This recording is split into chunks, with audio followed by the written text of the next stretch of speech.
Thanks very much for joining us. One of the most significant decisions you'll be making when you vote this November is over question 1, a proposed constitutional amendment that would, quoting now from what you'll see on the ballot, the question is summarized in this booklet that if you haven't received it already, you'll probably be getting it soon. Question 1 would establish an additional 4% state income tax on annual taxable incomes of $1 million or more, an income level that would be adjusted annually to reflect increases in the cost of living. Revenues from this tax would be used subject to appropriation by the state legislature for public education, public colleges and universities, and for the repair and maintenance of roads, bridges, and public transportation, end quote. If approved, it would take effect next year. We brought together two people very knowledgeable on the subject to debate this issue and help you get yourself informed prior to casting your vote. They are Steve Crawford, his communications director for Fair Share for Massachusetts. Their funders include the Mass Teachers Association, the National Education Association, and other teacher unions. Welcome, Steve. Thanks, John. And also joining us, Jim Stergios, executive director of the Pioneer Institute, a Boston-based think tank which receives funding from prominent conservatives, foundations, and individuals, among others. Jim, welcome. Good to be here. Good to have you here. So let's start off with the basics here. C comes before S, so I'm going to start with you, Steve. You feel this is needed. Why? No one argues that we need more money for education and transportation in this state. Our higher education system has been divested from over the last 20 years. Kids coming back from the pandemic do not have enough teachers in the classrooms. Many kids in gateway cities are in schools that are 100 years old. We have almost 650 bridges there that are in desperate need of repair. These are structural repairs. We're not just talking about potholes. So what question 1 would do would ask the wealthiest in our state to pay a little bit more. If you make over $1 million a year, you would pay a little bit more. That money would be dedicated to transportation and education, constitutionally dedicated to go to those purposes. Jim, you don't feel it's needed. Why not? I'd ask viewers to think about it both in the short term and long term. Over the last 12, 13 years, we've doubled our budget. We're spending $53 billion. Last year, our budget went up 10%. I don't think there are that many people in Massachusetts who feel like their income has gone up 10% in a single year that quickly. They could have additional revenues they could spend. Last year, we had a $5 billion surplus because of economic growth. Ditto for the year before. We have billions in COVID funding from the federal government that has not been expended. In education, there's a special pool. It's well over $1 billion not been expended. They've only expended a fraction of it. We have the resources to do what we want to do. And in fact, this proposal, while it says on paper, and what you read is exactly how it's worded, the Attorney General herself in 2018 argued that it's just a tax. It's not going to go to education and transportation. Okay, there's a lot there. Go ahead, rebuttal. Yeah, that is not what was said at the hearing, which the opponents lost in the Anderson versus Healy case. What Justice Kafker said during that hearing is, yes, it is dedicated to transportation and education. You can go back and check the tape. I can, yeah. It is dedicated. It's no different from other dedicated funds that we have, like the gas tax, except it's written into the Constitution. It's that there's nothing that can be changed about that. What the justices said is that the subject to appropriation means that voters understand that the legislature can dispose of the income in any manner in which they want to. In 2018, before the Supreme Judicial Court of Massachusetts, the argument from the Attorney General and her written argument says clearly this is a tax. That's all it is. It's not guaranteed to go to education, transportation. The legislature has the ability to dispose of it. And I would finally say the legislature twice had the ability to earmark the funding to education and transportation. There are 2 amendments. They voted it down 2 times, 4-1. It's not a small margin. They said, we are not going to put it there. Go ahead.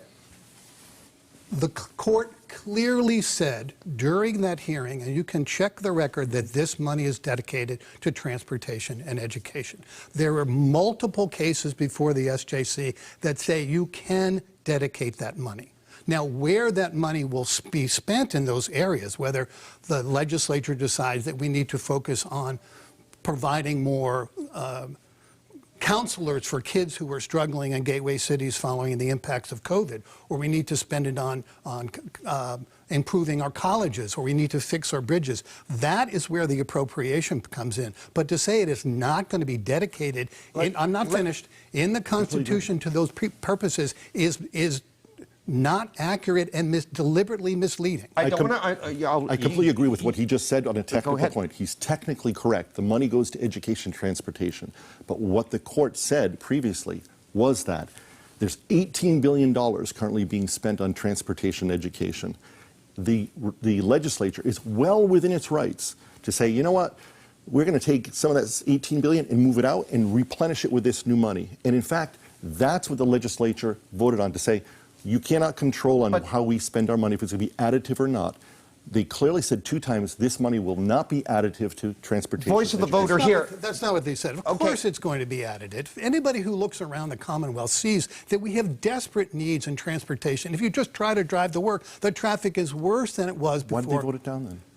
It voted it down because you cannot write appropriations into a constitutional amendment, and you know that. It was done as a deliberate attempt to get it bumped off the ballot again. All right, you know that. Let a voter jump in here. Can or can't the legislature take this money and spend it on something unrelated to education or transportation? The money raised by this tax? No. They cannot. Is that true? The money by this tax, from this tax, goes to education, transportation, but the legislature is fully capable, fully empowered to redirect money currently spent. There's $18 billion. This raises about $1.5 billion max. They can redirect that money to other purposes. And that is what happened in California and many other states that have done this. And those 2 amendments they rejected make it very clear that's what the legislature intends. I'll give you a final word on this, then I want to move on to other parts of this. That argument defies reality. I mean, anybody who lives in the metropolitan Boston area knows that the T is in a state of collapse. The federal government is saying, we need to fix it. We will spend more money on that. The state is threatening to take over the Boston public schools. They need more resources. The idea that we're going to take money away when we have an additional $2 billion is ridiculous. It's going to be additive. We'll have time to return to this later on if you gentlemen want to, but I want to get to other aspects of this. The argument that you're seeing in the TV ads from your side, Steve, is, and it's right in the name of your group, fair share, that there are these wealthy millionaires who can and should pay more. So let's start with you here, Jim. Why shouldn't people with $1 million plus incomes pay more?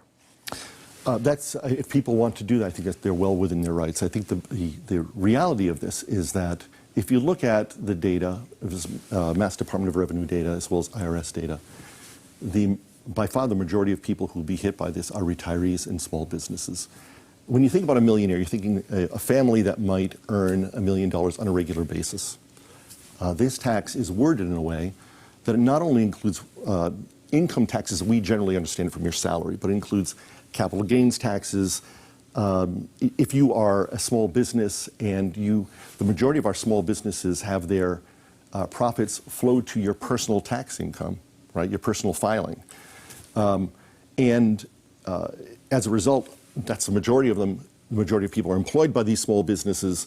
They will also be captured by this tax. As we look at it, if we looked at a 10-year period, people or families who are millionaires, quote unquote, for 1 year are the majority. All right. What that is people selling. They're selling a house. They're selling an asset. They're selling something. It's a one-time effect because they're getting ready for retirement. The majority of what? Of the people who are quote unquote millionaires captured by this tax. Okay. All right. Rebuttal. That's just not true. That's just not true.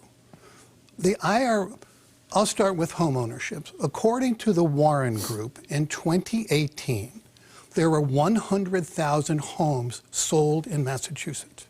Only 1% of the sellers earned enough on that sale to be impacted by this tax. It was actually 0.06. Only 1%. You are deliberately trying to scare elderly people into thinking that when they sell their home, they will be impacted by this tax. They will not. When a couple sells their home, by the way, I'm a 68-year-old homeowner on Social Security. I know a little bit about this, right? When a married couple gets to sell their home, they can automatically write off $500,000 off the top. You can write off the new furnace, the addition, the kitchen renovations that you did 20 years. All that money comes off the top. And the people who do, that 1% who do make earn more than $1 million on a home sale, those are the same people who had their incomes go up massively during the pandemic while the rest of us were just trying to make ends meet. Response. Response is, look, I'm not saying it's just home ownership. You're selling your home and that's the only asset you're selling. I'm saying if you look at people who are one-time millionaires in a 10-year period, that is, these are people who have a one-time event. They're either selling an asset, a part of a business, they're selling a home, or all of the above to create a nest egg that's supposed to last them for 20 or 30 years. Pay for health care, pay for a vacation, pay to help their kids out a little bit, long-term care.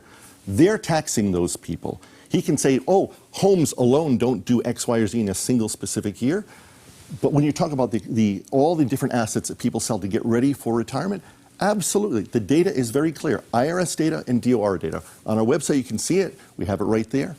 I've got to take my break. I'm not the one who said homeowners. You're the one who said homeowners. You also said small business people. Yeah. You're trying to scare small business people. I'm not trying to scare them. I'm presenting data. I am a small business owner. Yeah. I've been running one for 21 years, God willing, right? Mm-hmm.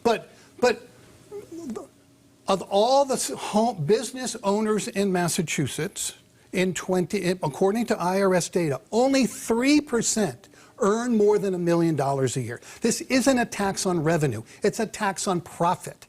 And you are trying to suggest to people that it's a tax. Capital gains tax brings all of whatever. If you bought your home 20, 30 years ago, you'll see this capital gain that accrues. We're talking about small business now, please. Oh, you're talking about small business? I just said we're talking about small business. You just said small business owners are going to be impacted by this tax. Oh, absolutely. But there's a very small number. Only 3% of business owners in this state earn more than $1 million, and a very small percentage of them are S corporations like mine. And most of those are investors and stockholders. Okay, go ahead. So the fact is that small business owners, up to 13,000 of them in a single year, it's hard to disentangle all of that in a single year, can be impacted by this. They're the majority of employers. They have the largest workforce in Massachusetts, as they do across the country. This is, for example, if I sell an asset, part of my business, and I make over $1 million, very often, if you look at the data, we reinvest that money back into the business. What this does is creates a disincentive to that. And in fact, many businesses are moving. You've seen in the last year, $2.6 billion leave Massachusetts for other states, low tax states, primarily New Hampshire and Florida. That's 6 times the amount that was actually moving 10 years ago. This is accelerating, and we are the only state, or one of the only states, I should say, that is thinking about increasing taxes in this way. 25 states in the last 2 years have lowered their taxes. People are competing for businesses. I'm going to follow up on that after this break. If you wanted to take just a few seconds, go ahead, but then we'll I will just point out that Florida and New Hampshire don't have an income tax, so it's just not apples. He's comparing apples and oranges in terms of the tax rate.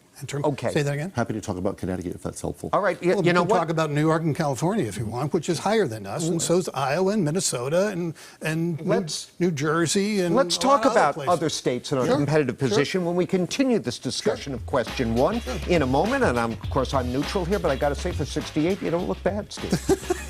Thanks. Stay with us. It's the makeup you loaned me. We'll be back with more.